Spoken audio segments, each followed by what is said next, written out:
vous avez la parole. Oulimata Sidibé se prépare.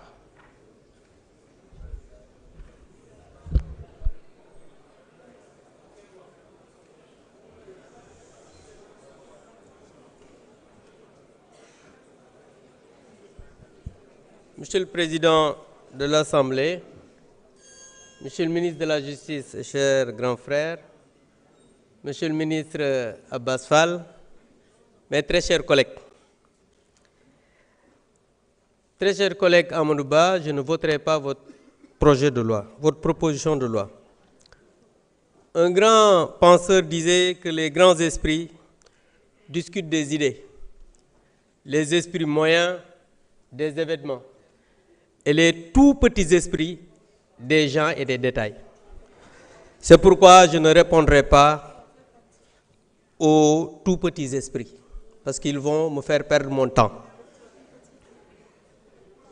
Très chers collègues, en réalité, cette loi n'est pas une loi interprétative, mais une loi qui modifie la loi portant amnistie. Une loi interprétative a pour objet de reconnaître, sans rien innover, un droit existant qu'une définition imprécise a rendu complexe. En résumé, la loi interprétative précise juste l'intention du législateur sans remettre en cause les dispositions de la loi initiale.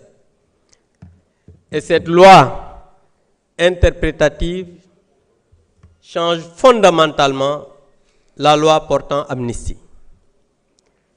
Et les autres disaient qu'il allait abroger. Certains disaient non, il fallait enlever totalement la loi. Et ils viennent dire aux Sénégalais que si on abroge la loi, ça ne va pas être rétroactif. Mais on peut écrire noir sur blanc dans une loi que cette loi va être rétroactive. Lan moo leen ko teree def mooy jubu leen da ngeen a dëng da ngeen a mën a luubal du ngeen ay nit ñu leer.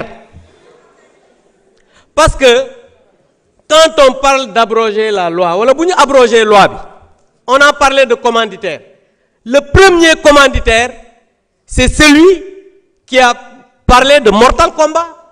Le premier commanditaire, c'est celui qui a dit Koudé Sanday Jurat. Le premier commanditaire, c'est celui qui a appelé aux jeunes à l'insurrection. Et dans votre gouvernement, celui qui va répondre le premier. Monsieur le Président, arrêtez l'affaire du Président. Arrêtez l'affaire.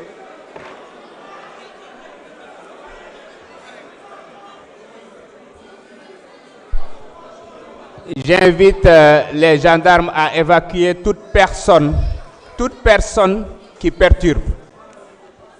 Veuillez continuer. Mané, le premier commanditaire, c'est le Premier ministre Ousmane Sonko. Dans votre gouvernement, c'est le ministre microfinance Bob. Tout à l'heure, l'ancien procureur a dit que voilà, les premiers visés, c'est le ministre de l'Intérieur et le ministre des Forces armées. L'actuel ministre de l'Intérieur, mon haut commandant de la gendarmerie. L'actuel ministre des Forces armées, mon Semga. Yen xamna ne sen gouvernement bi ken du fa dess.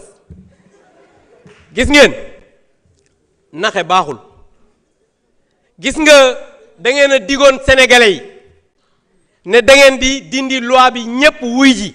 Yeen sen premier ministre mo taxaw fi yagul déclaration de politique générale ne nañu abroger man mi ak ñepp ñu dem wuy ji. Tay ngeen ñew ngeen ne da ngeen di interpréter xam nga ni jubu leen. Te gis nga nit nak so bëggee nekk ci réew on peut tromper le peuple une partie du temps mais on ne peut pas tromper le peuple tout le temps. Et tout à l'heure yàgg ngeen wax ay France dégage nangam nangam léegi nag un petit français mooy seen référence ngeen bàyyi avocat sénégalais yi jël avocat boo xam ne du référence mooy seen référence te français la yéen xam nga ne yéen ñii war nañu waxaat ak yéen te ki may waxal mi ngi nii jàkkaarloog man. Donc je pense que vous avez tout le temps trompé les Sénégalais, mais vous savez que les Sénégalais ne vous suivront pas parce que da ngeen a dëng jubu leen. Je vous remercie. Jërëjëf honorable Abdou Mbow.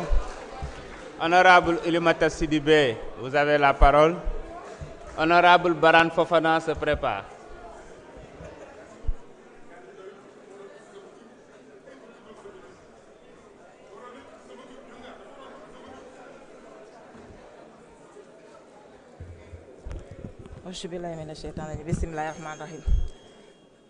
Monsieur le ministre, monsieur le président de l'Assemblée, monsieur le ministre ak seeni collaborateurs maa ngi leen di nuyu bu baax di leen ziar di nuyu mes chers collègues députés di leen balu àq di leen baal àq di ñaan yàlla yan nañu yàlla boole jéggal.